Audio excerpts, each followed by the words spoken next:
The rusted padlock on the barn door should have been Sarah's first warning. Standing in the overgrown field outside Millbrook, Texas, with her 3 hungry children shivering in the truck behind her, she clutched the deed to the most worthless piece of property in the county. $900 was all she had left after her husband's funeral, and this crumbling barn was supposed to be their new home. But Sarah wasn't just any farmer's widow. Before marrying into small-town life, she'd been Detective Sarah Chen, trained to spot what others missed. As she pried open that lock, her instincts screamed danger. The barn's interior was too clean, too organized for something abandoned. Strange tools lined the walls, fresh tire tracks marked the dirt floor, and in the corner sat a metal case that made her blood run cold. Her children needed shelter tonight, but this barn held secrets that someone had killed to protect. The previous owner's accidental death suddenly didn't seem so accidental. What deadly truth had Sarah stumbled into, and how far would she go to protect her family from it? Before we jump back in, tell us where you're tuning in from, and if this story touches you, make sure you're subscribed, because tomorrow I've saved something extra special for you. Mama, why aren't we going inside? 8-year-old Emma's voice carried from the truck, thin with exhaustion and hunger. Just a minute, sweetheart, Sarah called back, her eyes never leaving the case. Tommy, 6, was probably asleep again, and baby Lily would need feeding soon. They'd been living in the truck for 2 weeks since the bank foreclosed on the farmhouse. This barn represented their last hope, their only chance at having a roof over their heads. She stepped deeper into the space, her worn sneakers silent on the hard-packed earth. The tire tracks were recent, maybe a day or 2 old. Deep treads, heavy vehicle, not the kind of truck a struggling farmer would drive. The tools along the walls weren't farming equipment either. Sarah recognized bolt cutters, industrial-grade wire strippers, and what looked like electronic measuring devices. Her pulse quickened. In her years with the Dallas PD, she'd seen similar setups in only one context: professional theft operations. The barn's previous owner, Buck Harrison, had supposedly died when his tractor rolled down a ravine 3 months ago.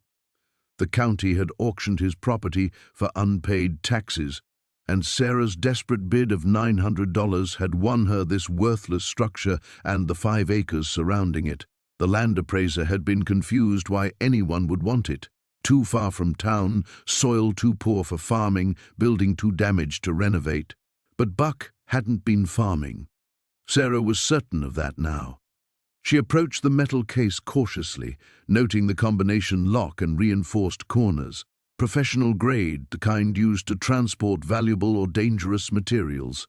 Her fingers hovered over the latches before she pulled back. Whatever was inside, she wasn't ready to face it yet. Not with her children so close, so vulnerable. "Mama!" Emma's voice held a note of panic. Sarah spun toward the truck, just as a black SUV turned off the county road, moving slowly down the dirt track toward their property. Her training screamed at her to run, but there was nowhere to go. The nearest neighbor was 2 miles away, and her old pickup wouldn't outrun anything. She walked quickly to the truck, forcing her expression calm as she slid behind the wheel. "Everything's fine, Em. Just some visitors." The SUV stopped 20 feet away. 2 men got out, one tall and lean with graying temples, the other younger and broader, his jacket bulging slightly at the left side. Both wore the kind of casual clothes that cost more than Sarah's family spent on groceries in a month. The older man approached with a practiced smile that never reached his eyes. "Mrs. Chen, I'm Marcus Delacroix. This is my associate, Jim. We understand you recently acquired this property." Sarah kept her hands visible on the steering wheel, hyper-aware of her children's presence. "That's right. Is there a problem?" "Not at all. We represent some business interests in the area.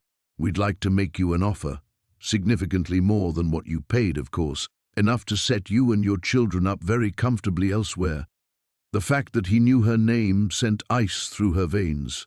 The auction had been public record, but the way he said it suggested deeper knowledge. "I just bought it. We're planning to live here." Delacroix's smile faltered slightly. "Mrs. Chen, I don't think you understand. This property has Sentimental value to our organization, we really must insist. Jim's hand moved closer to his jacket. Sarah's decision crystallized with brutal clarity. These men weren't here to negotiate, they were here to clean up whatever Buck Harrison had left behind, and her family had just become a complication. The morning light filtering through the farmhouse's cracked windows did nothing to soften the harsh reality of Sarah's situation. 3 bowls sat on the kitchen table, each containing barely enough cereal to constitute breakfast. The milk had gone sour 2 days ago, so water would have to suffice. Again. "Mom, I'm still hungry," whispered Emma, her 7-year-old voice barely audible above the rumbling of her stomach. Sarah forced a smile as she smoothed her daughter's tangled hair. "I know, sweetheart. Things will get better soon." The words felt like ash in her mouth, another empty promise in a growing collection of them. Jake, 15 and painfully aware of their circumstances, shot her a look that said he knew better. He'd been doing that a lot lately, seeing through her attempts to shield them from the truth. His childhood had ended the day the cancer took David, and now he carried himself with the bitter wisdom of someone twice his age. 10-year-old Marcus remained mercifully oblivious, more concerned with the spider he'd found in the corner than their dwindling food supplies. At least one of them could still find wonder in small things. The envelope from the bank sat unopened on the counter, its official seal like a death sentence she wasn't ready to face. Sarah knew what it contained. Another notice, another deadline, another step closer to losing the only home her children had ever known. The life insurance money had vanished into medical bills and David's final hospital stay, leaving them with nothing but memories and mounting debt. She thought again about the barn, about Vernon Fletcher's weathered hands and knowing eyes. $25,000 for a structure that most people would tear down without a second thought. But Sarah had learned to see potential in broken things. She'd had plenty of practice. After dropping the children at school with promises of a better dinner that she couldn't guarantee, Sarah drove back to Fletcher's property. The barn looked even more decrepit in the harsh morning light, its sagging roof and rotting boards a testament to decades of neglect. But the land around it was good. 12 acres of fertile soil that could support a small farm, maybe even a roadside stand eventually. Fletcher emerged from his house before she'd even turned off the engine, as if he'd been watching for her return. "Knew you'd be back," he said, his voice carrying a strange mixture of satisfaction and sadness. "I'll take it," Sarah announced, surprised by the firmness in her own voice. "The barn and the land. 25,000. The old man studied her face for a long moment. "You sure about this? It's not going to be easy, what you're planning." "Nothing's been easy for a while now," she replied. "At least this way. I'm betting on something instead of just watching everything fall apart." Fletcher nodded slowly, then disappeared into his house. When he returned, he carried a manila folder thick with papers and a single old-fashioned key attached to a length of frayed rope. "Property deeds, survey maps, tax records going back 40 years, he explained, handing her the folder. "Everything's in order. Been waiting for the right buyer for a long time." Sarah stared at the key in her palm. It was heavier than she'd expected, worn smooth by countless hands. "What's this for? The barn doesn't have a lock." "Root cellar," Fletcher said quietly. "Previous owners used it for storage. Haven't been down there myself in years, but figured whoever bought the place should have access to everything." Something in his tone made her look up sharply, but the old man's expression revealed nothing. The paperwork was surprisingly straightforward.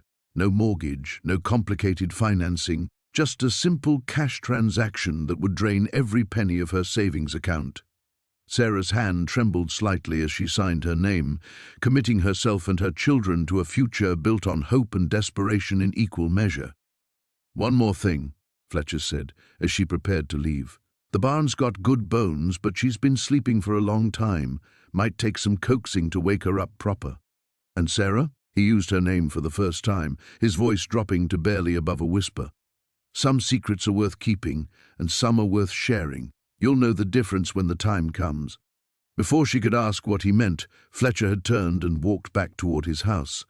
leaving her alone with her thoughts and a growing sense that she'd just purchased far more than 12 acres and a broken-down barn. The afternoon sun was already casting long shadows by the time Sarah drove home to collect her children. The key to the root cellar felt warm in her pocket, and she found herself wondering what the previous owners had considered valuable enough to lock away beneath the earth. Tomorrow, she decided, they would explore their new property together. Whatever secrets the barn held, her family would face them as one. The insurance check had been smaller than expected.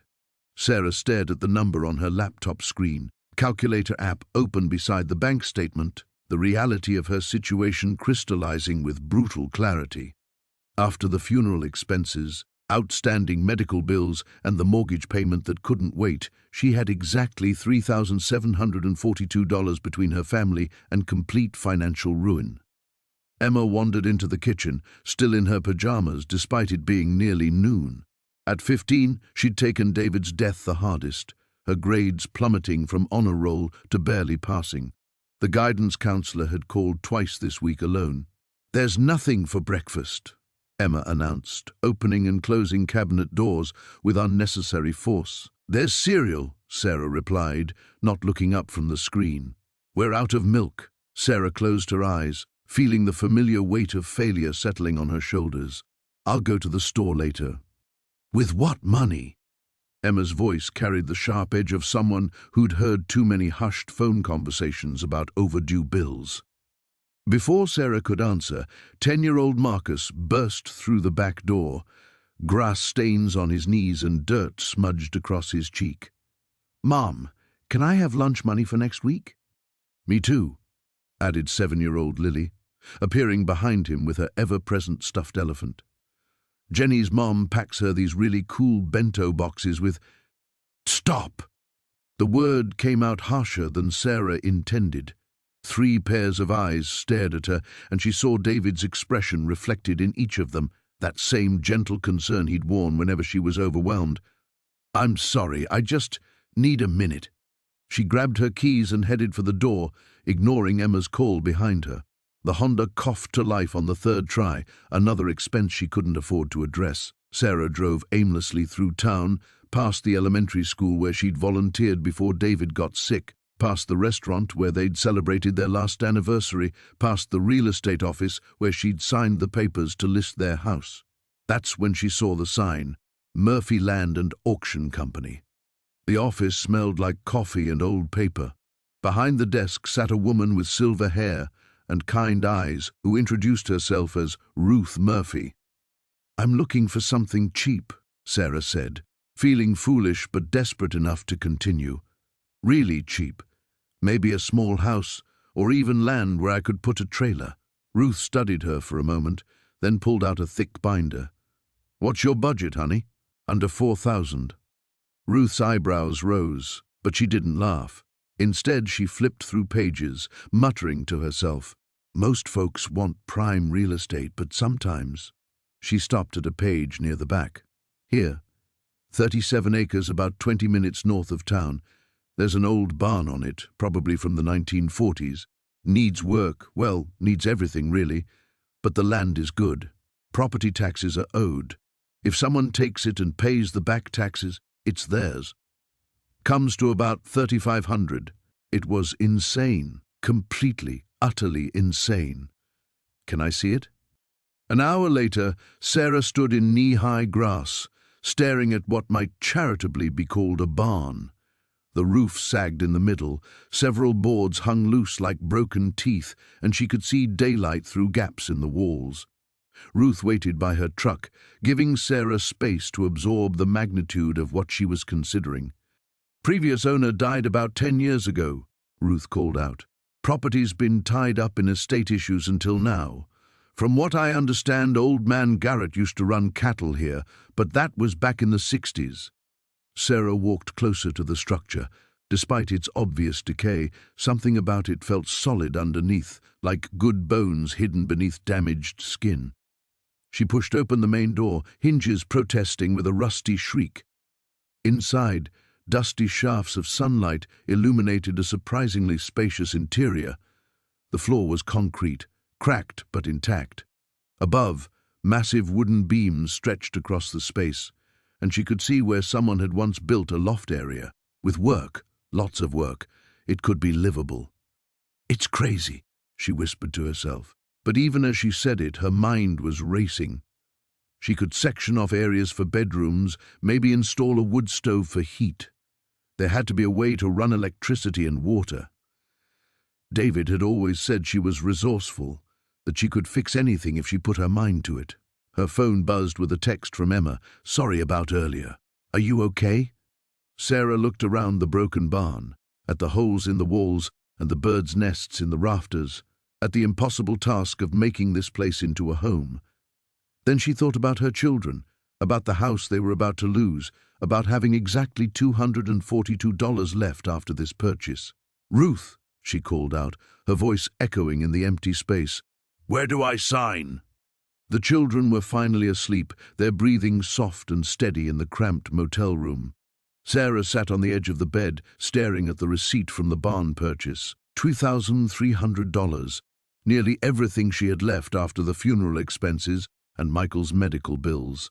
Her hands trembled as she folded the paper and slipped it into her purse. Tomorrow they would see their new home. She'd lied to Emma, Jake, and little Lucy about having a house waiting for them.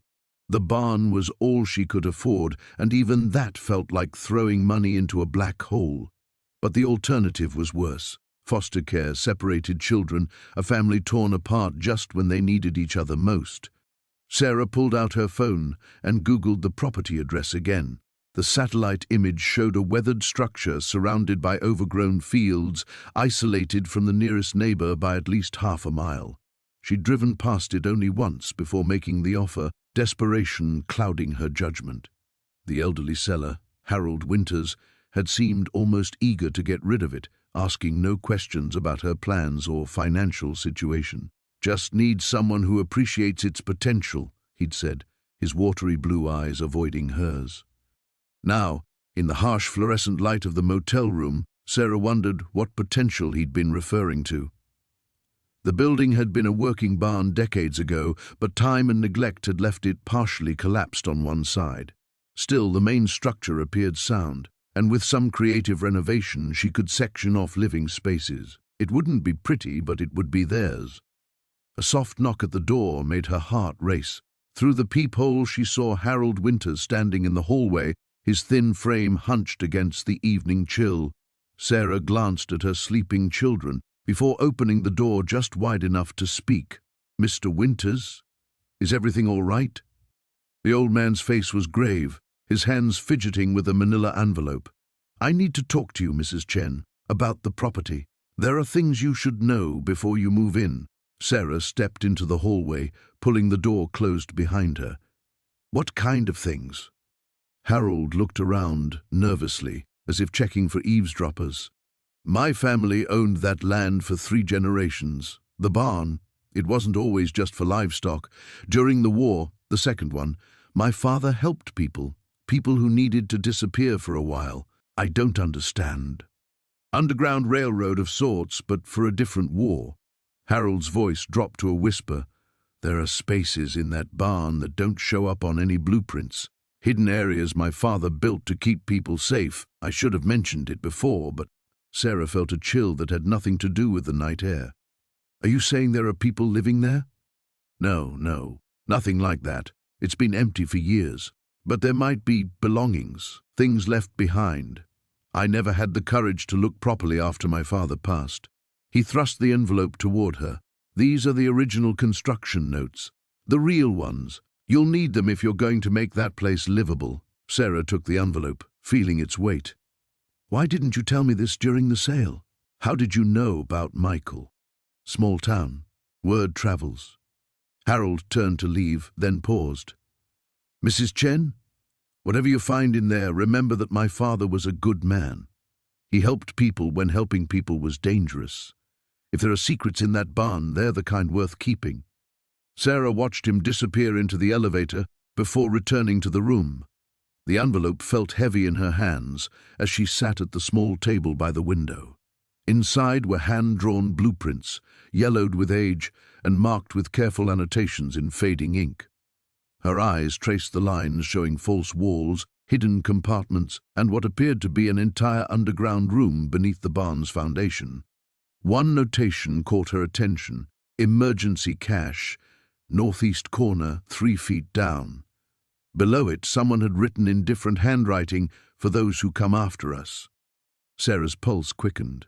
The barn wasn't just a shelter, it was a puzzle box, full of secrets that might hold answers to problems she didn't even know she had yet. She thought about Harold's words, "It needs life."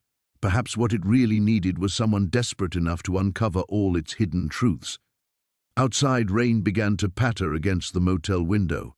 In 12 hours, she would take her children to their new home, a place where previous families had hidden from their own storms. Whatever secrets waited in that barn, she would face them. She had no choice, and perhaps, for the first time in months, that felt like exactly where she needed to be. Sarah's hands trembled as she pulled the loose floorboard completely free, revealing a dark cavity beneath. The musty smell that escaped made her recoil, but curiosity overpowered her revulsion. She grabbed her phone's flashlight and peered into the gap. The beam illuminated something wrapped in what appeared to be oiled canvas, tucked carefully between the floor joists. Her heart hammered against her ribs as she reached down, fingers brushing against the package. It was heavier than expected, roughly the size of a shoebox, but denser. "Mom?" Emma's voice drifted from outside, closer than before. Sarah yanked her hand back, quickly replacing the floorboard and scrambling to her feet. She brushed the dust from her jeans just as Emma appeared in the doorway, flanked by Jack and little Mia. "We finished exploring," Emma announced, though her eyes held that familiar wariness. "This place is weird. There are old tools everywhere, and Jack found some creepy animal bones." "Probably just farm animals," Sarah said, hoping her voice sounded steadier than she felt. "Barns see a lot of life and death over the years." Jack kicked at a clump of rotted hay. "Can we go home now? It smells like something died in here." Sarah nodded, though her gaze kept drifting back to the spot where she'd replaced the floorboard. "Of course. I've seen enough for today." As they walked back to the car, Mia tugged on Sarah's sleeve. "Mummy, why did you buy a broken house?" The innocent question hit harder than Sarah expected. She knelt down to Mia's level, smoothing her daughter's tangled hair. "Sometimes broken things can be fixed, sweetheart. Sometimes they become even more beautiful than they were before, like when I broke my favorite cup and you glued it back together. Exactly like that." But as they drove away, Sarah couldn't shake the feeling that she might have stumbled into something far more complicated than a simple renovation project. The package hidden beneath the floorboards haunted her thoughts. Who had put it there? How long had it been hidden? And most importantly, what was inside? That evening, after the children were asleep, Sarah sat at her kitchen table with her laptop open, researching the property's history. The previous owner, Harold Whitman, had lived alone on the farm for 30 years before his death 6 months ago. Before that, the records grew murky, but she found references to the Brennan family, who had owned the land since the 1940s. She typed Harold Whitman's name into various search engines, finding only basic obituary information and tax records. No family, no close friends mentioned. A recluse who had kept to himself, according to the sparse details available.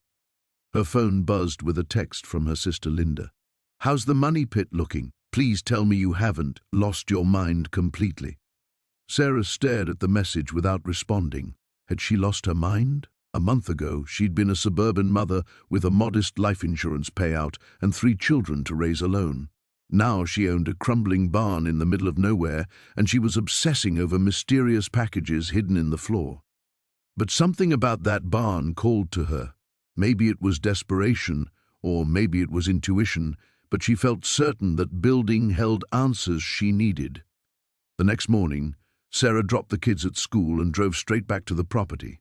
This time, she came prepared with proper tools, a crowbar, work gloves, and a powerful flashlight she'd bought at the hardware store. The barn seemed different in the morning light, less ominous but somehow more urgent. Sarah went directly to the spot where she'd found the loose board, prying it up with the crowbar.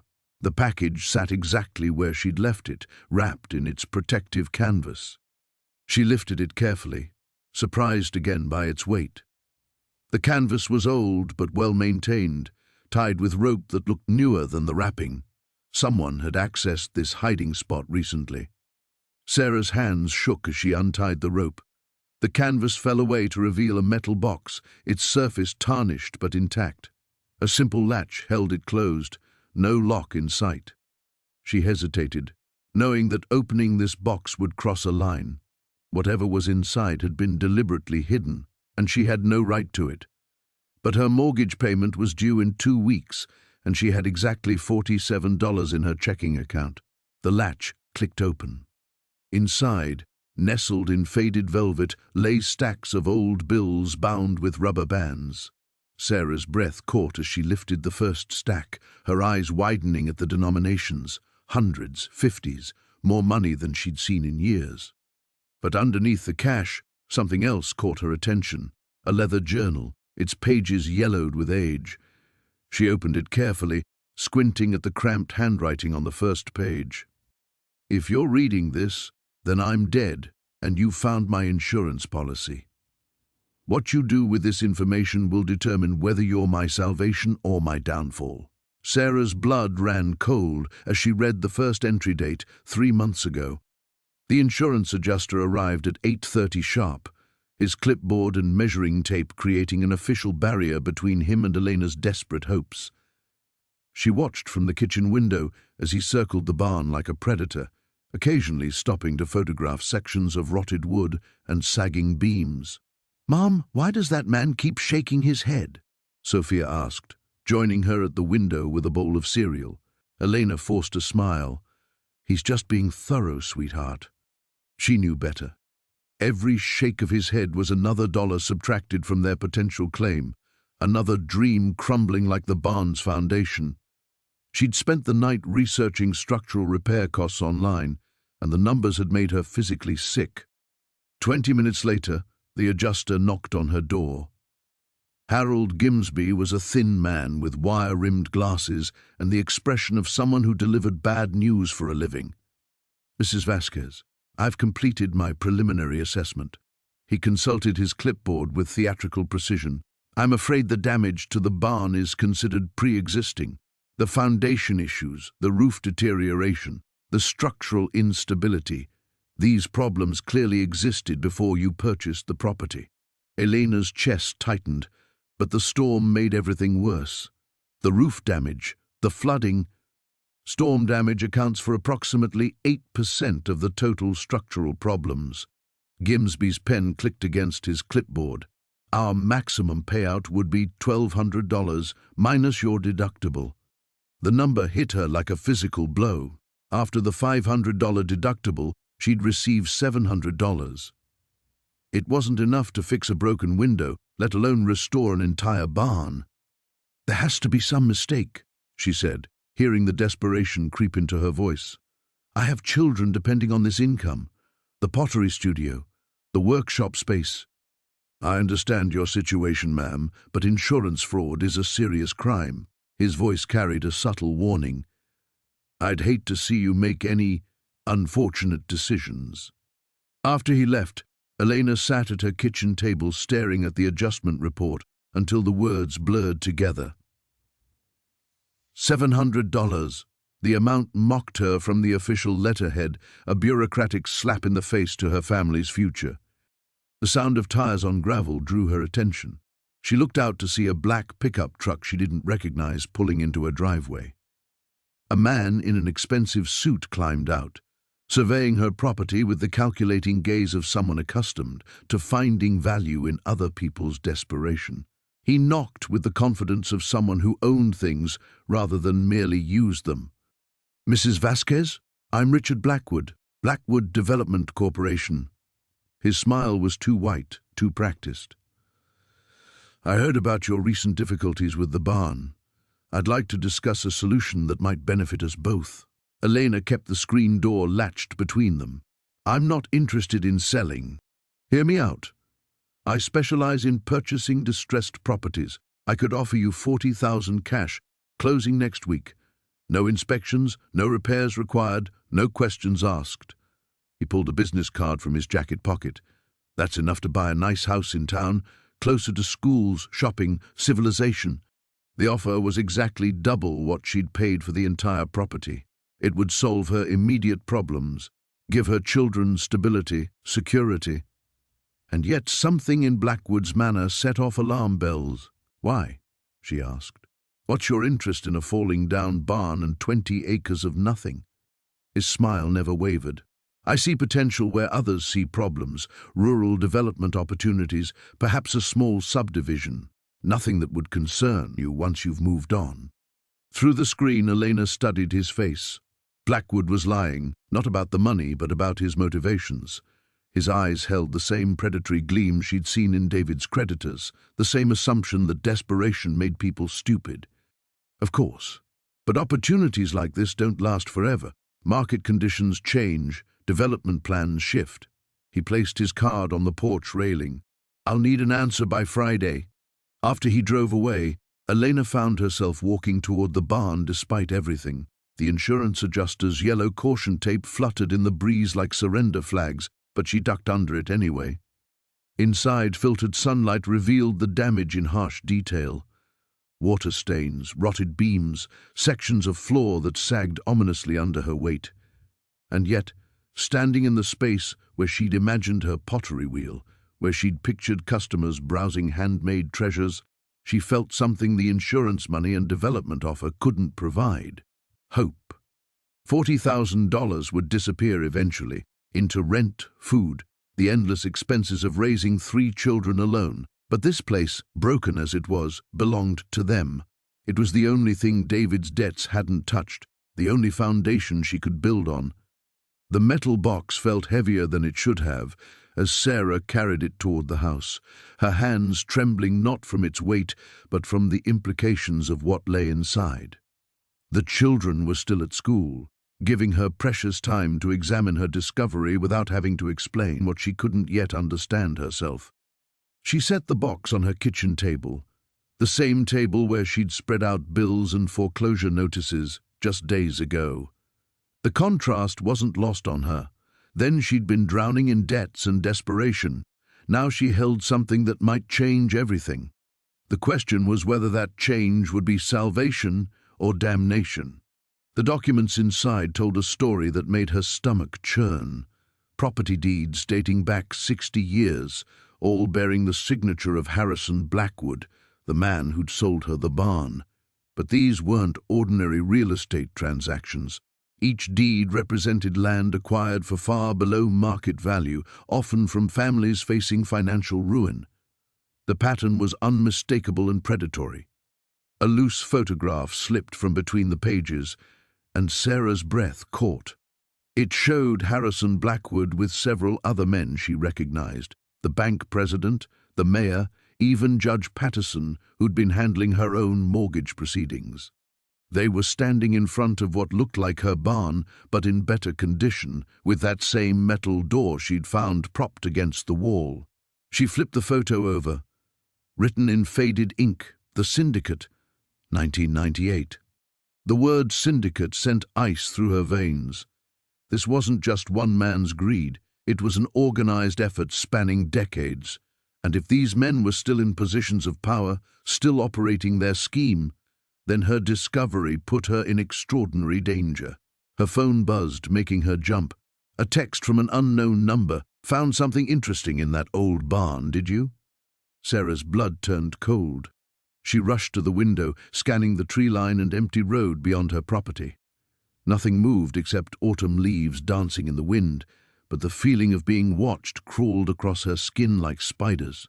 Another text arrived. "Some things are better left buried. Think about your children." The threat was unmistakable. Sarah's hands shook as she quickly gathered the documents, shoving them back into the metal box. But as she did, another paper caught her eye. A handwritten note in different ink, newer than the rest. "If you're reading this, I'm probably dead. I couldn't live with what we did anymore. The evidence is all here, but be careful who you trust. They have people everywhere, even in the police." There's a safety deposit box at First National, key taped under the false bottom, box 347.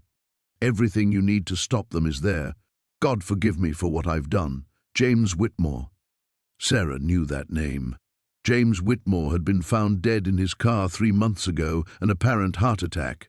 He'd been in his 50s, healthy as far as anyone knew. Now she wondered if his death had been as natural as it appeared. The sound of a car engine made her freeze. Through the window, she saw a black sedan pulling into her driveway, moving slowly, deliberately. She didn't recognize the vehicle, but something about its presence felt predatory. Thinking quickly, Sarah grabbed the metal box and rushed to the pantry, shoving it behind bags of flour she couldn't afford to replace. The handwritten note she folded small and tucked into her jeans pocket, her heart hammering against her ribs. The doorbell rang once, then again. Sarah forced herself to walk calmly to the door, smoothing her hair and trying to control her breathing. Through the peephole she saw a man in an expensive suit, his smile too wide and his eyes too cold. "Mrs. Chen, I'm Robert Davidson from Blackwood Development. I understand you recently purchased the old Henderson barn." His voice carried the smooth confidence of someone accustomed to getting what he wanted. Sarah opened the door but kept the chain latched. "I'm not interested in selling." "Oh, I think you might be, once you hear our offer. We're prepared to pay substantially more than what you invested, enough to solve all your financial troubles." The fact that he knew about her money problems confirmed her worst fears. They'd been watching her, probably since before she'd even bought the barn. This had all been orchestrated somehow, but she couldn't yet see the full picture. "I said I'm not interested." His smile never wavered, but something dangerous flickered in his eyes. "Mrs. Chen, I do hope you'll reconsider. After all, accidents happen to old buildings. It would be such a shame if something happened to yours." The metal box felt cold against Sarah's trembling fingers as she carried it into the farmhouse kitchen. The children had finally fallen asleep after hours of restless tossing, their fever-induced dreams punctuated by occasional whimpers that tore at her heart. Dr. Martinez had left 20 minutes ago with a promise to return in the morning, but his grave expression told her everything she needed to know about their dwindling options. She placed the box on the scratched wooden table and stared at it under the harsh fluorescent light. The brass corners had turned green with age, and the lock mechanism looked intricate, almost ornate. Whatever lay inside had been important enough for someone to hide it beneath the barn's rotting floorboards. Sarah retrieved a screwdriver from the junk drawer and worked at the lock's edges. The metal groaned in protest, but desperation gave her strength she didn't know she possessed.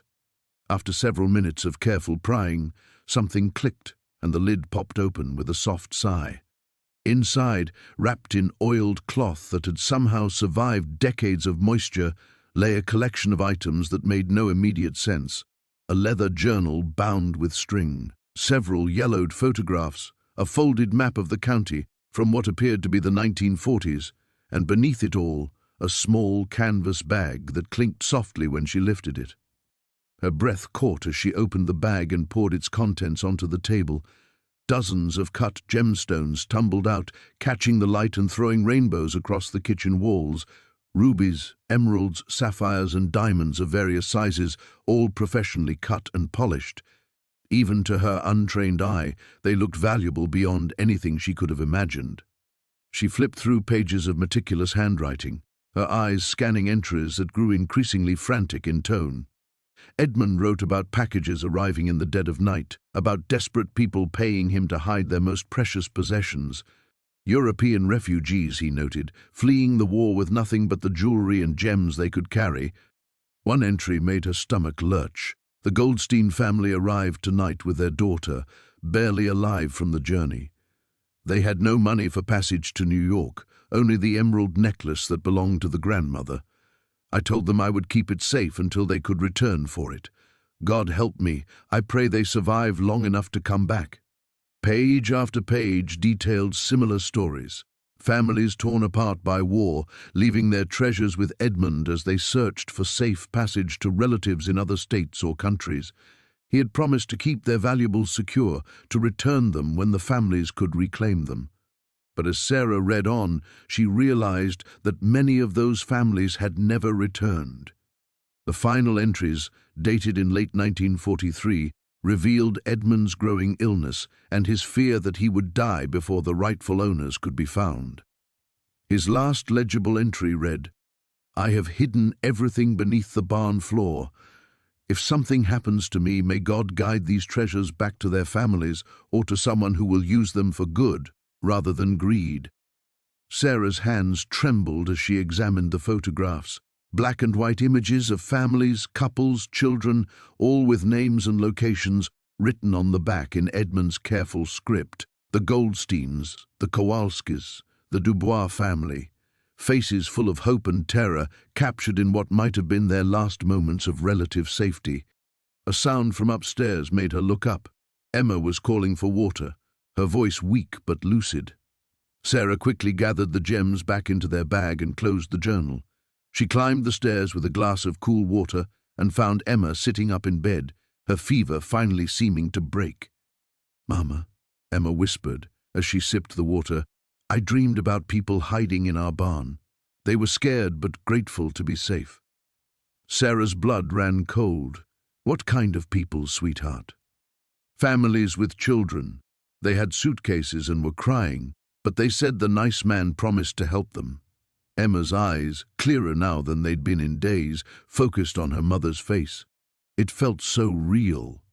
Sarah kissed her daughter's forehead, relief flooding through her as she felt the normal temperature of Emma's skin. The fever was breaking in all three children, she realized, as she checked on Tommy and Jake. Whatever crisis had gripped them was passing. But as she returned to the kitchen and stared at the box of treasures, she knew a different kind of crisis was just beginning. These gems could solve every financial problem she faced, could secure her children's future beyond her wildest dreams. But they belonged to families who might still be searching for them, or to descendants who deserved to know their grandparents' stories. Sarah's hands trembled as she lifted the leather-bound journal from the metal box, its pages yellowed with age and damp from decades in the barn's hidden chamber. The children pressed closer, their earlier fear replaced by curiosity as she carefully opened the cover. The first page bore an inscription in faded ink, "Property of James Morrison, 1943. "Morrison," she whispered, the name echoing strangely in the confined space. "That's the family who built this place." Elena held the flashlight steady while Sarah turned the brittle pages. The entries began mundane enough: weather observations, crop yields, repair notes for the barn. But as she progressed through the months of 1943, the tone shifted dramatically. March 15th, Heinrich arrived today. Poor soul barely speaks English, but his gratitude is evident. Mary's prepared the hiding place below. God help us all if we're discovered. Sarah's breath caught. "This is about the Underground Railroad," she said, though something felt off about the timeline. "But the dates are wrong. This is from World War II. Tommy peered over her shoulder. "Maybe it wasn't for escaping slaves, Mom. Maybe it was for something else." Second, Heinrich speaks of others still trapped. "The contacts in New York grow more dangerous to reach, but we cannot abandon those who trust us. The barn serves us well. No one suspects what lies beneath." May 10th, received word that Heinrich's family perished in the camps. He wept for hours. "Mary and I have decided he will stay with us. We'll say he's a distant cousin from California. His real name dies tonight." Elena shifted beside her. "Mom, look at this." She had picked up one of the small boxes from the metal container. Inside, wrapped in oiled cloth, were dozens of photographs. Faces stared back at them. Men, women, children with haunted eyes and worn clothing. On the back of each photo were names, dates, and brief notes in Morrison's careful handwriting. Sarah examined the photos closely, her mind racing. These weren't just random refugees. Some of the faces appeared aristocratic, well-dressed despite their circumstances. One photo showed a middle-aged man in what remained of an expensive suit, holding a small leather case. Morrison's note read, Dr. Wilhelm Chen, physicist. Arrived June 1943. Carried research documents of extreme importance. Research documents, Sarah murmured, setting the journal aside to examine the remaining contents of the metal box. Beneath the photographs lay a manila envelope, its contents protected by multiple layers of waxed paper. With infinite care, she extracted a collection of papers covered in complex mathematical equations and scientific diagrams. The documents were in multiple languages, German, English, and what appeared to be Chinese characters. But even without understanding the science, Sarah could see these weren't ordinary papers. Official stamps and letterheads from various European institutions marked many pages. One document bore the seal of the Kaiser Wilhelm Institute in Berlin. Tommy whistled softly. Mom, this looks like really important stuff, like government important.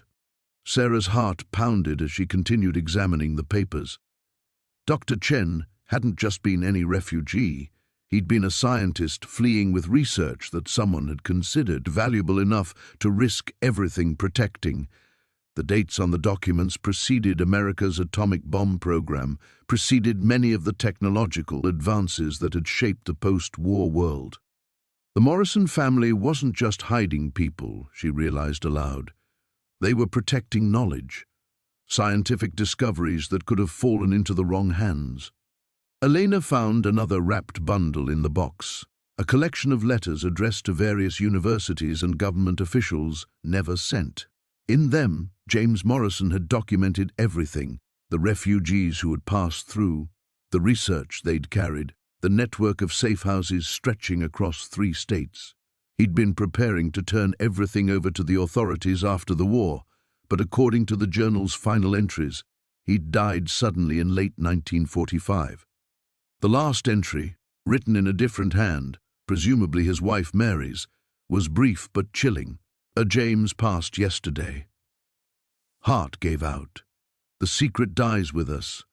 God forgive me, but I cannot trust anyone with this burden. The world isn't ready. Perhaps someday, when the time is right, someone will understand what we preserved here. Sarah sat back, overwhelmed by the magnitude of what they'd discovered. In her desperate search for something to save her family, she'd stumbled upon a piece of history that could rewrite textbooks. But more than that, she'd found something potentially valuable beyond her wildest dreams, if she could figure out what to do with it. The children watched her face, sensing the weight of the moment. Whatever lay ahead, their lives had just changed forever. The phone rang at 6:30 in the morning, jolting Sarah from the first real sleep she'd had in days. Marcus's name flashed on the screen, and her stomach dropped before she even answered. "They know," he said without preamble. "Someone tipped them off about the barn." Sarah pressed her back against the kitchen counter, watching through the window as her children ate cereal at the table, blissfully unaware that their world might be crumbling again. Who knows? What exactly do they know? The name hit her like ice water. Richardson, the same man who'd been circling her property like a vulture, making increasingly aggressive offers to buy her out. She should have known his sudden interest wasn't just about the land. How could he possibly know about what we found? That's what we need to figure out.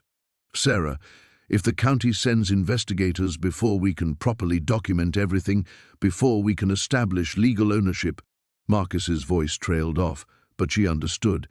Everything they'd worked for, everything that could save her family's future, would disappear into legal limbo for years. Emma looked up from her cereal, studying her mother's face with those 2 perceptive eyes. "Mom, is everything okay?" Sarah forced a smile, holding up one finger. "Marcus, I need to call you back." But as she hung up, her mind was already racing. She thought about the hidden chamber, about the careful way someone had concealed those artifacts decades ago. Whoever had put them there had been desperate too, hiding something precious from people who would take it away. After dropping the kids at school with promises she'd pick them up on time, promises she hoped she could keep, Sarah drove straight to the barn. The morning mist clung to the fields, making everything look ghostly and uncertain. She found Marcus already there, standing in the main area with a woman she didn't recognize. The stranger was tall and elegant, with silver hair pulled back severely and eyes that seemed to catalogue everything they saw. "Sarah, this is Dr. Elizabeth Chen," Marcus said, tension clear in his voice. "She's a specialist in provenance research." Dr. Chen stepped forward, extending a manicured hand. "Mrs. Colton, I understand you're in quite a difficult position." Something in the woman's tone made Sarah wary. "Marcus called you?" "Actually, no." Dr. Chen's smile was sharp. "Mr. Richardson retained my services to research the history of this property. However, after examining the preliminary documentation, I felt it was ethical to speak with you directly." Sarah felt the ground shifting beneath her feet. "You work for Richardson?" "I work for historical accuracy," Dr. Chen replied coolly. "And it appears Mr. Richardson may have misrepresented certain facts about his claim to this property." Marcus stepped closer to Sarah. "She thinks Richardson's grandfather might be connected to how the artifacts ended up here." "More than connected," Dr. Chen said, pulling out a tablet. "Based on the documentation Mr. Richardson provided, his grandfather purchased several items from estate sales in the 1940s. Items that match the descriptions of what you've found. The question is whether those purchases were legitimate." Sarah stared at the woman, trying to process what she was hearing. "Are you saying the artifacts might have been stolen?" "I'm saying there's evidence suggesting they were removed from their original owners under questionable circumstances. If that's the case, and if they were hidden here by someone trying to preserve them," Dr. Chen paused, studying Sarah's face. "Well, that changes everything about who has legal claim to them." The sound of car doors slamming outside made them all freeze. Through the barn's weathered windows, Sarah could see two vehicles, a county inspector's truck and a black sedan that screamed lawyer. "They're early," Marcus muttered. Dr. Chen moved quickly, handing Sarah a business card. "Mrs. Colton, I strongly advise you to say nothing about what you've found until you have proper legal representation. I'll be in touch within 24 hours with more information about the provenance research. But if Richardson sent you..." "Mr. Richardson hired me to prove his grandfather's legitimate ownership. Instead, I found evidence that his grandfather may have been trafficking in stolen artifacts." Dr. Chen's expression hardened. "I don't work for thieves, Mrs. Colton, even dead ones." The barn door creaked open, and a man in a county uniform stepped inside, followed by two people in expensive suits. Richardson himself brought up the rear, his pale eyes immediately finding Sarah. "Mrs. Colton," he said with false courtesy, "I'm sorry we have to meet under these circumstances." "Actually, Mr. Richardson," she said quietly, "I don't think you're sorry at all." The morning after her confrontation with Marcus Holloway brought an unsettling calm that made Sarah's skin crawl.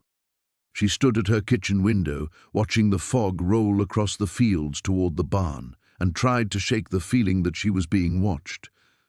The children had left for school 20 minutes ago, their backpacks bouncing as they walked down the gravel drive, completely unaware that their mother had spent the night clutching a baseball bat and checking every lock in the house. Her phone buzzed against the kitchen counter. "Unknown number. We need to talk. Alone. The old mill by Carpenter's Creek, 1 hour. Come alone or this gets much more complicated for your family." The text disappeared as she read it, leaving her staring at a blank screen. Sarah's hands trembled as she set the phone down. She knew she should call Sheriff Morrison, should tell someone where she was going, but something held her back.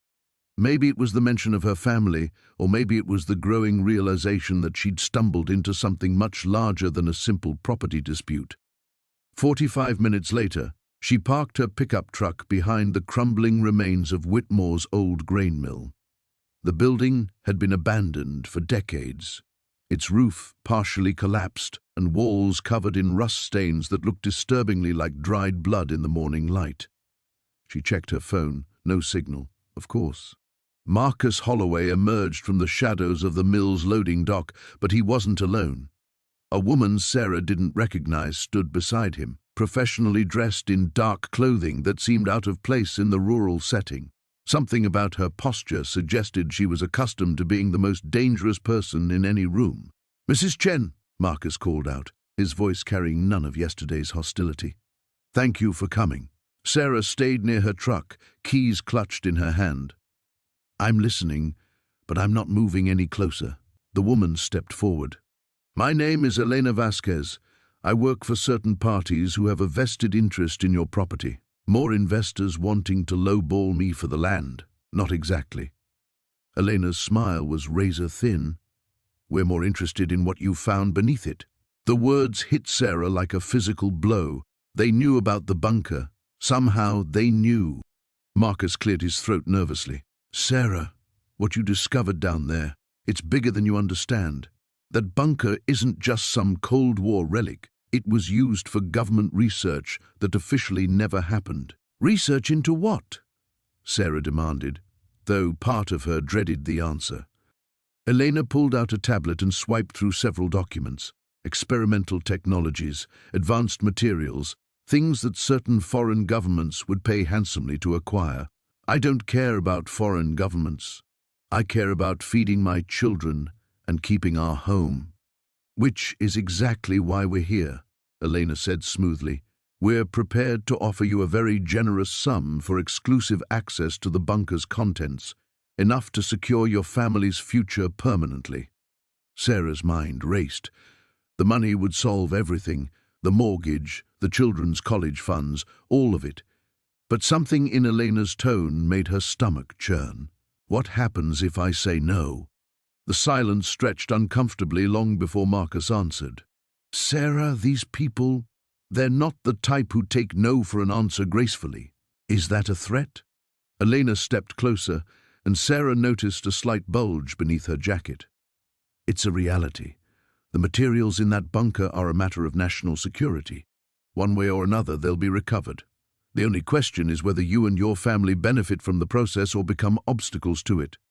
Sarah's phone suddenly buzzed in her pocket. Somehow, it had found a signal. The text was from her neighbor, Mrs. Patterson. "Strange men in suits asking questions about you at the diner. Thought you should know." The color drained from Sarah's face. Elena noticed immediately. "I see you're beginning to understand the scope of the situation," Elena said. "We're offering you a partnership, Mrs. Chen. But partnerships require trust and cooperation. How long do I have to decide?" "Until tonight. Midnight." Elena handed her a business card with only a phone number printed on it. "Call that number with your decision. And Mrs. Chen, I strongly advise you not to involve local law enforcement. Sheriff Morrison is a good man, but he's out of his depth with matters of national security." As Elena and Marcus turned to leave, Sarah called out, "What exactly is down there? What's so important that you're willing to threaten a widow and her children?" Elena paused without turning around. "Something that could change the world, Mrs. Chen, or end it if it falls into the wrong hands." Sarah watched them disappear into the morning mist, her mind spinning with possibilities and fears. She had less than 12 hours to make a decision that would determine not just her family's future, but possibly their survival. The broken mill creaked ominously in the wind, and Sarah realized she'd never felt more alone. The weight of Detective Morrison's gaze felt heavier than the secrets buried beneath Sarah's barn. She stood in her kitchen, coffee growing cold in her trembling hands, watching him through the window as he examined the disturbed earth with methodical precision. Each careful step he took around the property sent fresh waves of panic through her chest. "Mom, why is that police car still here?" Emma appeared beside her, backpack slung over one shoulder, ready for school. Sarah forced her voice to remain steady.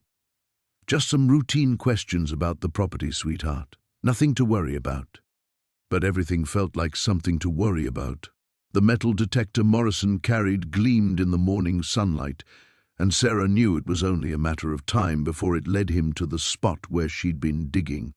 The spot where Thomas Whitmore's journal had directed her, where something valuable enough to kill for still lay hidden. "I don't want you kids walking to school today," Sarah said suddenly. "I'll drive you." Emma frowned. "But it's only 3 blocks." "Not today." The sharpness in her tone made Emma step back, hurt flickering across her features. Sarah immediately softened, reaching out to smooth her daughter's hair. "I just want to be extra careful right now, okay?" 20 minutes later, after dropping the kids at school with promises to pick them up personally, Sarah returned to find Morrison's patrol car gone. Her relief lasted exactly as long as it took her to notice the orange spray paint marking several spots around her barn. Her phone buzzed. A text from an unknown number. "We need to talk. Diner on Route 9. 1 hour. Come alone." Sarah stared at the message until the words blurred. Someone else knew. Someone else was watching. The diner sat like a lonely island in a sea of cracked asphalt, its neon sign flickering weakly against the grey morning sky. Sarah pushed through the glass door, a bell announcing her arrival to the handful of early customers, hunched over their coffee and newspapers. She spotted him immediately. Marcus Whitmore sat in the corner booth, his expensive suit looking out of place in the worn vinyl setting. "Mrs. Chen." He stood as she approached, extending a manicured hand she chose not to take. "You're Thomas Whitmore's son." It wasn't a question. "I am." His smile never reached his eyes. "Please sit. We have much to discuss." Sarah remained standing. "How did you get my number?" "The same way I know you've been digging around my father's old property.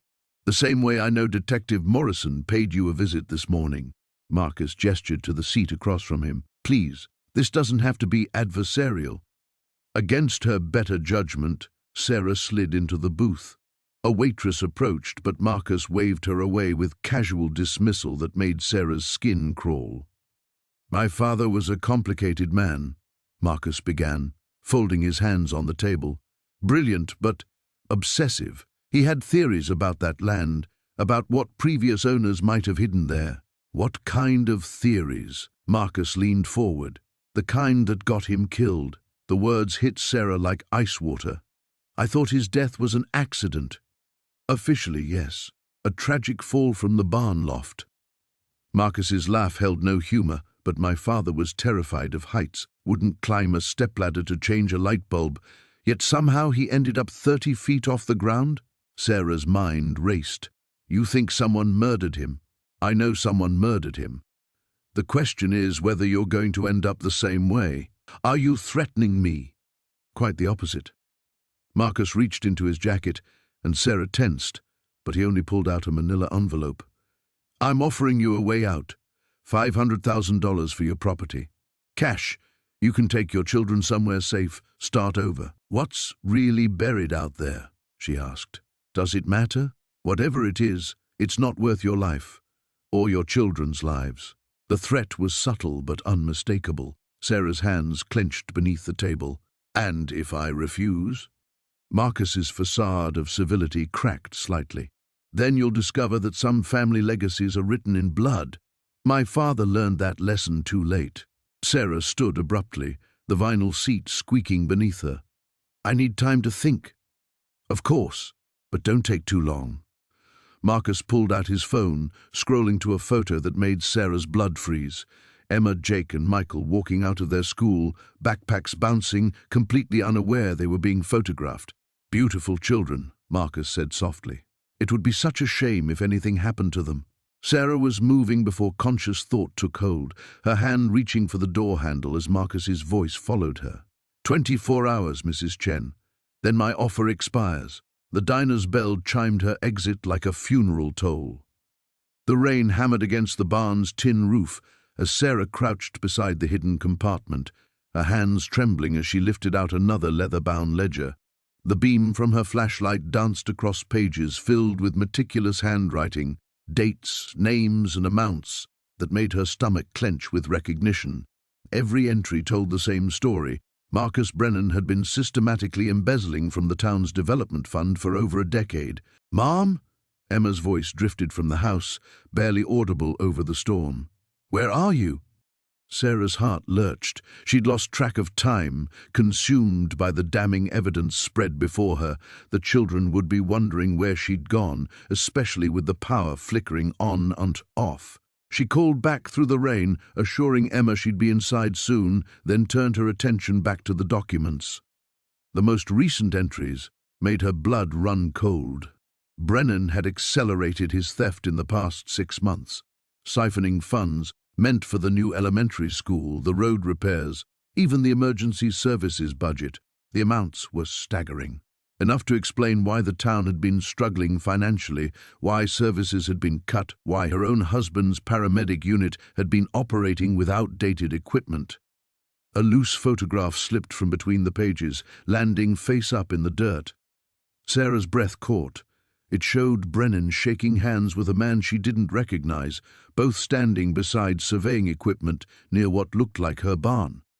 On the back, someone had written, "Final Survey, November 15th, mineral rights confirmed." Mineral rights. The words echoed in her mind as pieces began falling into place. Brennan hadn't just been stealing money. He'd been positioning himself to acquire her property, knowing what lay beneath it. The urgent buyout offers, the pressure from the bank, even the convenient timing of her financial troubles, it all led back to him. Thunder crashed overhead, and in the brief silence that followed, Sarah heard something that made her freeze, the crunch of gravel in her driveway. Through a gap in the barn wall, she glimpsed headlights cutting through the rain. Her stomach dropped as she recognized the black sedan pulling up to her house. Brennan had come calling.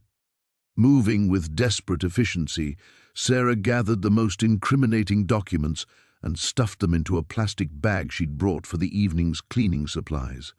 The rest she carefully returned to the compartment, arranging everything to look undisturbed. If Brennan suspected she'd found his hiding place, there was no telling what he might do. She switched off the flashlight and pressed herself against the barn wall, watching through the rain as Brennan hurried to her front door. The porch light illuminated his face, revealing an expression she'd never seen before, cold calculation mixed with barely controlled panic. This wasn't the concerned town councilman who'd offered to help her. This was someone protecting a secret worth killing for. The front door opened, and Emma's silhouette appeared. Sarah's maternal instincts screamed at her to run to the house, but she forced herself to stay hidden. If she burst in now, it would only confirm Brennan's suspicions and put her children in immediate danger. She needed to be smart about this. Through the window, she could see Brennan talking animatedly with Emma, his gestures becoming more agitated as the conversation continued. Emma kept shaking her head, probably telling him that Sarah wasn't home. The girl had always been protective of her family's privacy, a trait that might just save them all tonight. After what felt like an eternity, Brennan retreated to his car, but he didn't leave. Instead, he sat in the driver's seat, engine running, watching the house. Waiting. Sarah's mind raced. The documents in her hands proved Brennan's guilt, but they also revealed the scope of his desperation. He'd stolen hundreds of thousands of dollars, and if the mineral survey was accurate, her property could be worth millions. Men had killed for far less. She pulled out her phone, grateful to see 2 bars of signal despite the storm. Her finger hovered over Detective Morrison's number, the card still in her wallet from their earlier conversation about David's accident. But making a call now would risk Brennan hearing her, and the rain might muffle her words enough to make the evidence unclear. Instead, she opened her camera and began photographing the documents, the flash hidden by her jacket. Each page told another piece of the story: bank account numbers, forged signatures, approval stamps that should never have been used. She'd need every detail to make the charges stick. A new sound made her look up. Emma had turned on the porch light and was waving at Brennan's car, pointing toward the barn. Sarah's heart stopped as she realized what was happening. Her daughter was trying to be helpful, probably telling him to check the barn, since that's where her mother usually went in the evenings. Brennan's car door slammed shut, and through the rain Sarah saw him walking directly toward her hiding place. There was nowhere to run, nowhere to hide, and no time to call for help. The phone rang at 3 in the morning, jarring Sarah from the first decent sleep she'd had in weeks. She fumbled for it in the darkness, her heart already racing with the familiar dread that late-night calls brought to single mothers. "Mrs. Chen," The voice was unfamiliar, professional. "This is Detective Morrison with the County Sheriff's Department. We need to speak with you immediately." Sarah's blood turned to ice. "What's happened? Are my children—" "Your children are fine, ma'am. This is regarding the barn on your property. We're on our way over." The line went dead, leaving Sarah staring at the phone in confusion and terror. She threw on clothes and crept downstairs, careful not to wake Emma, Tyler, or Ben. Through the kitchen window, she could see lights flickering in the barn. Not the warm yellow glow of her work lamps, but the harsh white beams of flashlights cutting through the darkness. How had they gotten inside? She'd locked everything, hidden the entrance to the hidden room behind the false wall she'd carefully reconstructed. But as she watched, more vehicles pulled into her driveway. Police cars, an unmarked sedan, and something that looked like a crime scene van. Sarah's mind raced through possibilities, each more terrifying than the last. Had someone seen her coming and going? Had she left evidence of her discovery? Worse, was there something about the art collection she didn't know, something that made it dangerous rather than valuable? Detective Morrison turned out to be a tall woman with graying hair and sharp eyes that seemed to catalogue every detail of Sarah's appearance. She stood in the kitchen with another officer while Sarah waited for an explanation that made sense. "Ma'am, we received an anonymous tip about suspicious activity on your property. When we investigated, we found evidence of recent excavation in your barn, along with what appears to be a concealed space." Sarah's mouth went dry. "I don't understand. It's my property. I've been renovating." "We're going to need you to come with us and show us exactly what you've found." Morrison's tone wasn't accusatory, but it wasn't friendly either. "And Mrs. Chen? I'd strongly advise complete honesty. We've already seen enough to know this isn't a simple renovation project." The walk to the barn felt like a death march. Sarah's legs trembled as she led the officers through the main space, past her carefully organized tools and supplies, to the section where she'd discovered the hidden room. Someone had already torn away her reconstruction work. The entrance gaped open like a wound. Inside the hidden space, the officers had set up bright work lights that illuminated every inch of the room. The paintings and sculptures were exactly as Sarah had left them, but now they looked different under the harsh lighting. Not like treasure, but like evidence. "How long have you known about this room?" Morrison asked, pulling out a notebook. Sarah's mind raced. Lying would only make things worse, but the truth felt equally dangerous. "About 2 weeks. I found it by accident when I was working on the wall repairs." "And you didn't think to report it?" "Report what? Finding art in my own barn?" Sarah heard the defensiveness in her voice and tried to soften it. "I was trying to research the pieces, to understand what they were worth. My husband died 6 months ago and we're struggling financially. I thought maybe this could help my family." Morrison nodded, making notes. "Mrs. Chen, are you familiar with the Hoffman collection?" The name hit Sarah like a physical blow. She'd seen it during her research, a collection of artwork that had disappeared during World War II, stolen by Nazi officials and never recovered. Pieces worth millions of dollars, but also carrying the weight of tragedy and loss.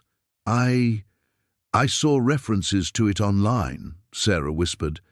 "But I didn't know. I couldn't be sure." 14 pieces from the Hoffman collection have been missing for over 70 years, Morrison continued. "The FBI has been tracking leads for decades. What you've found here appears to match the catalogue descriptions exactly." Sarah felt the barn spinning around her. This wasn't salvation, it was a nightmare. "I didn't steal anything. I had no idea what this was when I bought the property." "We believe you," Morrison said, and for the first time, her voice carried a note of sympathy. "But Mrs. Chen, these pieces belong to a family that lost everything during the Holocaust. The descendants have been searching for this art for generations. It's not just about monetary value, it's about recovering their heritage." The weight of it crashed down on Sarah all at once. The miracle she'd thought would save her family was built on someone else's tragedy. The treasure that was supposed to secure her children's future had been stolen from children who never lived to grow up. Outside the barn, dawn was beginning to break, casting everything in the grey light of uncertainty. Sarah looked at the beautiful paintings one more time, knowing her decision was already made, even if it meant losing everything she'd hoped to gain. The rain hammered against the barn's corrugated roof as Sarah crouched beside the opened floor panel, her heart racing. Detective Morrison's flashlight beam cut through the darkness, illuminating stacks of canvas-wrapped bundles that had been hidden beneath the floorboards for decades. Her trembling fingers traced the edge of one package, feeling the unmistakable texture of aged paper beneath the protective covering. "Don't touch anything else," Morrison warned, his voice tight with barely contained excitement. "This could be evidence in an ongoing investigation." Sarah pulled her hand back as if burned. "Investigation? What kind of investigation?" Before Morrison could answer, footsteps echoed from the barn's entrance. Sarah's blood turned to ice as she recognized the measured gait. Marcus Webb stepped into the circle of light, water dripping from his expensive coat, his usually perfect composure cracked with something that looked dangerously close to desperation. "Sarah," he said, his voice carrying a strange mixture of relief and warning, "you need to step away from there, right now." Morrison's hand moved instinctively toward his weapon. "Mr. Webb, interesting timing." Webb's eyes darted between the detective and the exposed hiding place, his jaw working silently. Sarah had never seen him look so rattled, so human. "You don't understand what you're dealing with here, either of you." "Then enlighten us," Morrison said, his tone deceptively casual. The silence stretched taut between them, broken only by the relentless drumming of rain.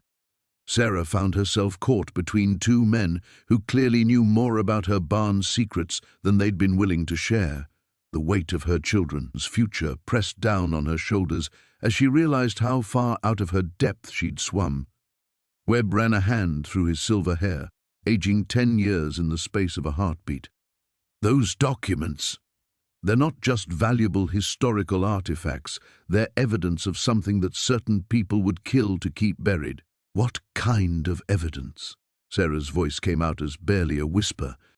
"Financial records, correspondence, proof of a conspiracy that reaches back 70 years and forward into some very powerful contemporary circles." Webb's eyes locked onto hers. "Your grandfather wasn't just a farmer, Sarah. He was a courier, part of a network that helped Jewish families escape Nazi Germany, but he also documented every transaction, every bribe, every official who looked the other way." Morrison stepped closer to the hidden compartment, his flashlight revealing more details.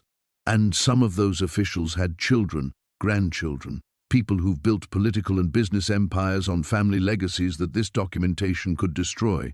Sarah's mind reeled. "You're saying my grandfather was—" "A hero," Webb interrupted. "But heroes make dangerous enemies, especially when they keep detailed records." He gestured toward the bundles. "Those papers contain bank account numbers, names, dates, evidence of art theft, property seizures, bribes paid to American officials who helped launder stolen assets." The barn suddenly felt smaller, the shadows deeper. Sarah thought of Emma, Michael, and David sleeping peacefully in the farmhouse, unaware that their mother had stumbled into something that could shatter their lives. "Why didn't you tell me this before?" "Because I hoped you'd never find them," Webb admitted. "I've been searching for these documents for 15 years, ever since my own father confessed on his deathbed that his political career was built on Nazi gold, that your grandfather had proof." Morrison's radio crackled to life, a burst of static and coded police language that made both men tense. "We need to move these documents somewhere secure," the detective said. "Tonight." Sarah's voice surprised them all with its strength. "These belong to my family. My grandfather preserved them for a reason, and it wasn't so they could disappear into some evidence locker or be buried again to protect corrupt politicians." Webb stepped toward her, his expression pleading. "Sarah, you have no idea what you're up against. The families implicated in these documents have unlimited resources and no conscience. They've killed before to protect these secrets. Is that a threat?" Morrison's hand moved closer to his weapon. "It's a fact," Webb replied grimly. 3 historians and 2 journalists have died in suspicious circumstances over the past decade, all while researching this same network. The rain began to ease, but the tension in the barn only intensified. Sarah looked at the hidden treasure that had seemed like salvation an hour ago and now felt like a death sentence. She thought of her children's faces, their trust in her ability to keep them safe and build them a future. "What if we made copies?" she said slowly. "Distributed them so widely that silencing us would be pointless." Morrison nodded approvingly. "Create an insurance policy." Webb's laugh held no humor. "You're talking about declaring war on some of the most powerful people in the country." Sarah knelt beside the hidden compartment again, her decision crystallizing. Then maybe it's time someone did.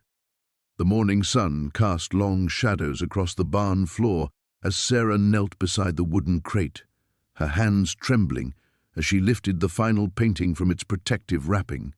The canvas revealed itself slowly, a portrait of a young woman with haunting eyes and an enigmatic smile that seemed to follow Sarah's gaze.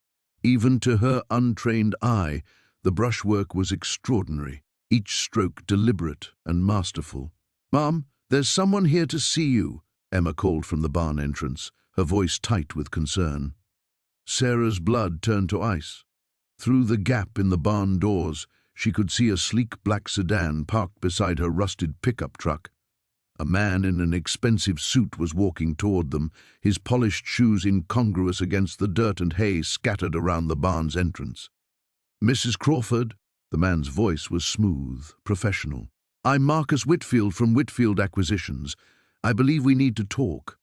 Sarah quickly replaced the painting in its crate and stood, positioning herself between Whitfield and the collection. "I'm sorry, but we're closed to visitors today." Whitfield smiled, but it didn't reach his eyes. "I think there's been a misunderstanding. I'm not here as a visitor. I'm here about property that belongs to my clients." His gaze swept past her to the partially visible crates.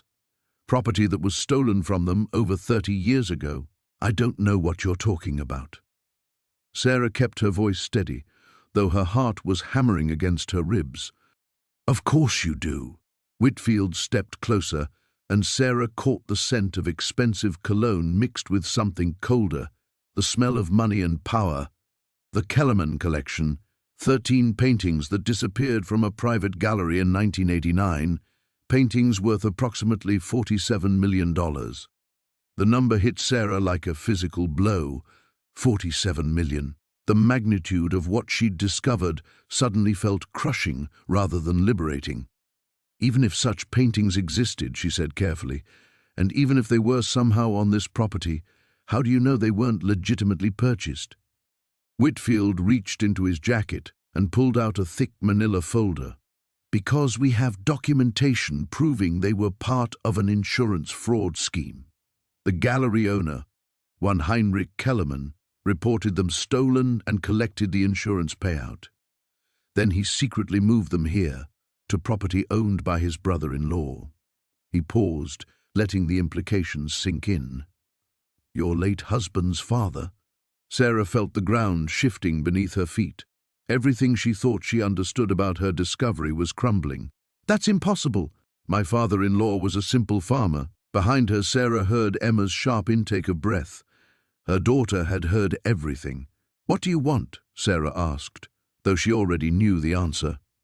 "The paintings, naturally. All of them. My clients are prepared to be reasonable. They won't press charges for receiving stolen property if you cooperate fully." Whitfield's smile was predatory now. "They understand you had no knowledge of the painting's provenance. And if I refuse, then this becomes a matter for law enforcement. Insurance fraud, possession of stolen property, conspiracy. The charges would be quite serious and lengthy." He glanced toward Emma. "I imagine that would be difficult for your children." Sarah's mind raced. The money she'd hoped would save her family's future was built on a foundation of lies and theft. But something about Whitfield's certainty bothered her. His story was too neat, too convenient. "I'll need to see more proof," she said. Documentation of the original theft, chain of custody, something more substantial than old photographs and your word. Whitfield's smile faltered slightly. Mrs. Crawford, I don't think you understand the gravity of your situation. I understand it perfectly. Sarah straightened her shoulders. I also understand that if these paintings were really stolen property covered by an active insurance claim, you'd have arrived with law enforcement, not alone with threats and demands for cooperation. Mom, Emma whispered urgently, but Sarah held up a hand. You have 24 hours to produce legitimate documentation of your claims, Sarah continued. Until then, you're trespassing on my property. Whitfield's facade of politeness cracked. You're making a serious mistake, maybe, but it's my mistake to make. After Whitfield left, his sedan kicking up dust as it disappeared down the dirt road, Sarah sank onto a hay bale. Emma approached cautiously. Sarah looked at her daughter's worried face, then back at the crates holding their potential salvation or destruction. Then we need to find out the real truth before he comes back. The sheriff's cruiser disappeared down the gravel road, leaving behind only settling dust and an eerie silence that seemed to press against Sarah's eardrums. She stood frozen in the barn doorway, watching until the red taillights vanished completely around the bend. Behind her, the hidden room waited in darkness, its secrets now shared with law enforcement. Mom? Emma's voice was small, uncertain. Are we in trouble? Sarah turned to find all three children clustered together near the barn entrance, their faces pale in the late afternoon light. Jake held Lucy's hand protectively, while Emma twisted her fingers in that familiar gesture of anxiety that always made Sarah's heart ache.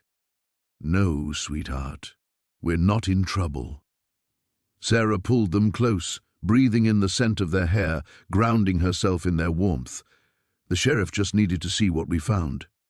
But even as she spoke the words, uncertainty gnawed at her stomach. Sheriff Morrison had been professional, thorough, and disturbingly quiet as he'd examined the hidden room with his flashlight. He'd photographed everything, made notes in his small notebook, and asked careful questions about when and how they'd discovered the space. Then he'd made a phone call that he'd stepped outside to take, speaking in low tones that Sarah couldn't decipher. What happens now? Jake asked, his voice trying for casual but failing to hide the worry underneath. Sarah wished she had an answer. The sheriff had promised to be in touch within 48 hours, but that told her nothing about what those hours might bring.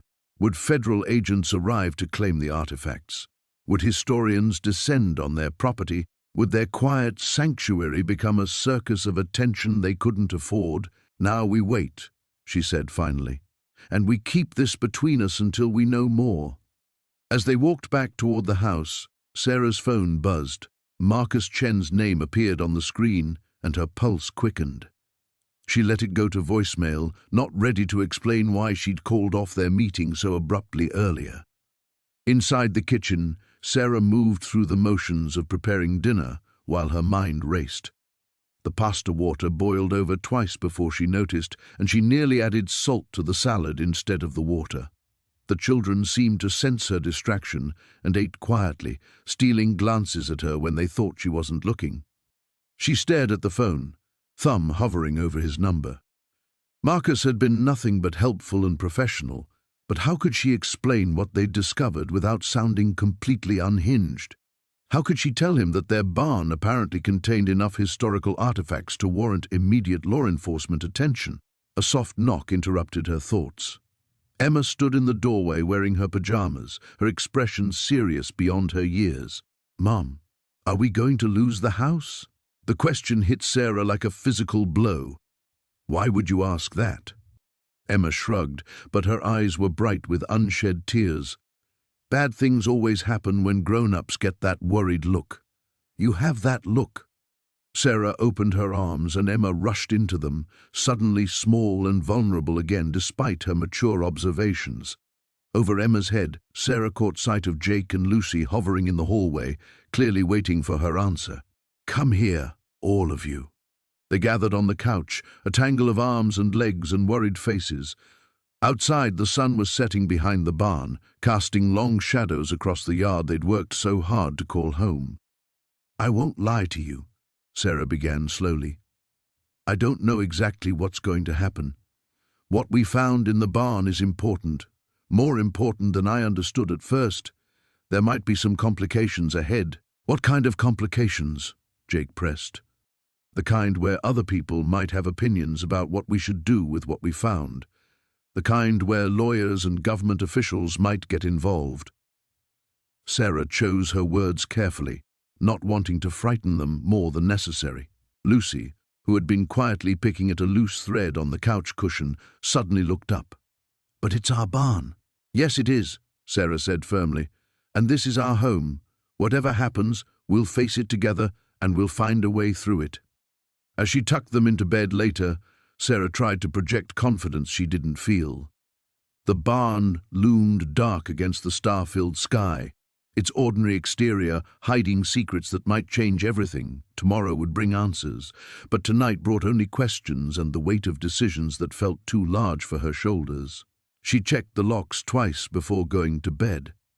The morning sun cast long shadows across the barn floor as Sarah stood before the hidden chamber one last time. The duffel bag containing the money sat beside her feet, heavier now with the weight of decision than it had ever been with cash. Detective Morrison waited by the barn door, his presence both reassuring and final. "You're doing the right thing," he said quietly, but Sarah barely heard him over the thundering of her own heartbeat. The past 3 weeks had been a whirlwind of investigation, media attention, and legal proceedings. The money, as it turned out, belonged to Marcus Henley's elaborate embezzlement scheme. Funds stolen from his own construction company and dozens of subcontractors over nearly a decade. Families had lost their homes, workers had gone without pay, and small businesses had crumbled while Marcus lived in luxury. Now those families would finally see justice. The recovered money would go toward restitution, helping to rebuild the lives Marcus had destroyed.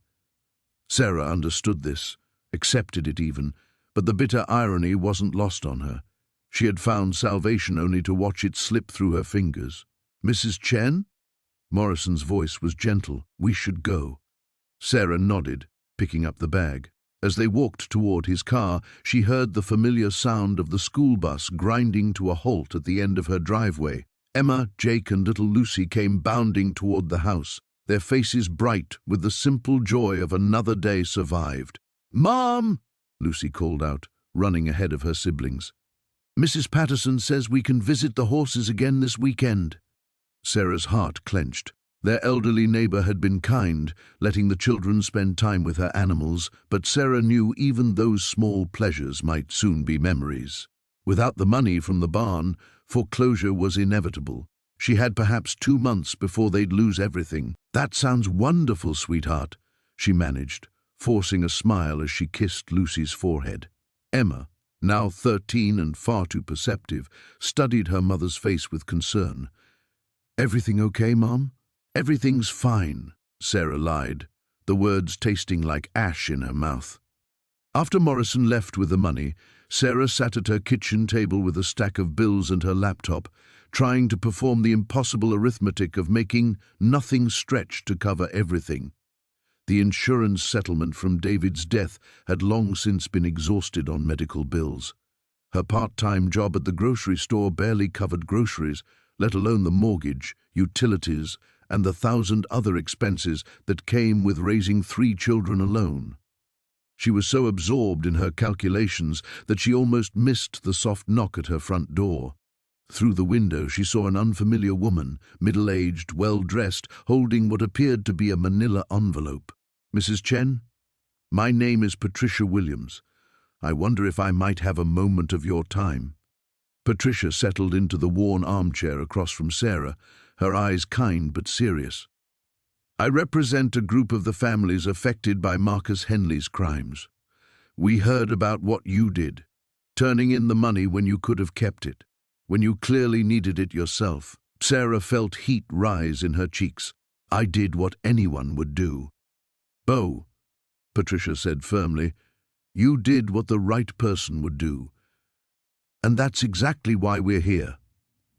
She handed Sarah the envelope. 23 families. We all received some restitution from the recovered funds, but we also took up a collection. Sarah's hands trembled as she opened the envelope. Inside was a cashier's check made out to her for $67,000. Her breath caught. "This isn't charity," Patricia continued. "This is gratitude. You gave us back our lives, Sarah. You could have taken that money and disappeared, but instead you chose to help strangers. That kind of integrity is rare." Tears blurred Sarah's vision as she stared at the check. It wasn't the full amount that had been hidden in the barn, but it was enough. Enough to save the house, to catch up on bills, to give her children stability while she figured out their next steps. "I don't know what to say," Sarah whispered. "Say you'll accept it. Say you'll let us help the person who helped us." That evening, as Sarah tucked her children into their beds they would not have to leave, in a house they would not lose, she reflected on the strange journey that had brought them here. The barn had indeed held treasure, just not in the way she had first imagined. Sometimes salvation came not from what you found, but from what you chose to do with it. Sometimes the greatest reward for doing right was the simple knowledge that you could look your children in the eye and know you had given them something more valuable than money, a mother they could be proud of. The barn stood silent in the moonlight, its secrets finally at rest.